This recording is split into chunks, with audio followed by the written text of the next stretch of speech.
Hello guys, magandang umaga. Ayan, napakaganda ng sikat ng araw at ang lola nyo maagang lumabas dahil nga po gusto ko mag-walking. Pero this time, ibang lugar ang pupuntahan natin. Kung maitatanong nyo nga pala guys, ito yung ginawa ko noong last Friday na nag-off day ako. Hindi ko nga lang na-upload kasi marami akong mga videos na hindi pa na-upload. So inuna-una ko muna yung iba at ito nga yung sumunod na i-upload ko. Guys, simula sa aking bahay, Alwaab, pupuntahan ko ang Villaggio or Aspire.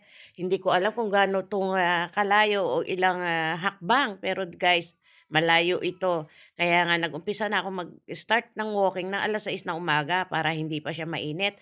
At guys, halos walang katao-tao dito sa lugar na ito.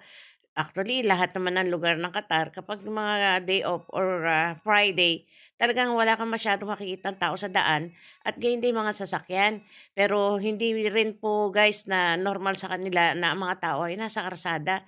Lagi po silang mga nakatago sa kanilang mga bahay at ang karamihan din naman ay nag-oopisina.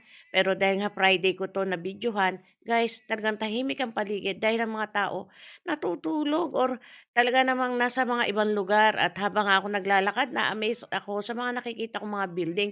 Talagang malalaki at magaganda.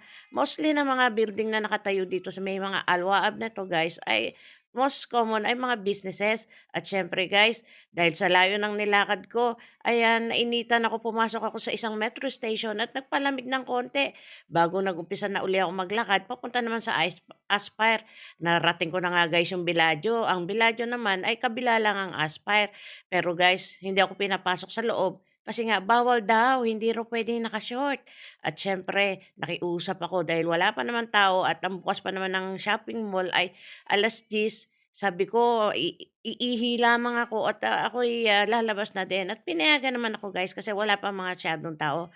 Kaya nga eto guys, habang ako'y, naglalakad papunta sa Aspire, ayan, natanaw ko na yung mga magagandang lugar at ang kapihan guys. Layo-layo rin guys yung nilakad ko, nagtanong ako sa isang kakilala ko, sabi nila 5 kilometers 'to.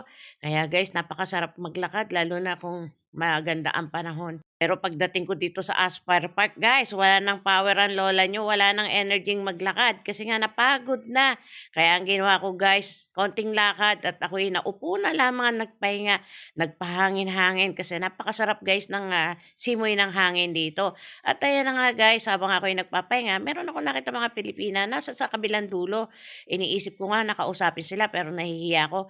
Pero sila yung lumapit Hello, sa te. akin guys. Ayan, nakilala natin si na ate. Saan po tayo sa Pilipinas, ate? Davao po. Ayan, tiga Davao. Ayan.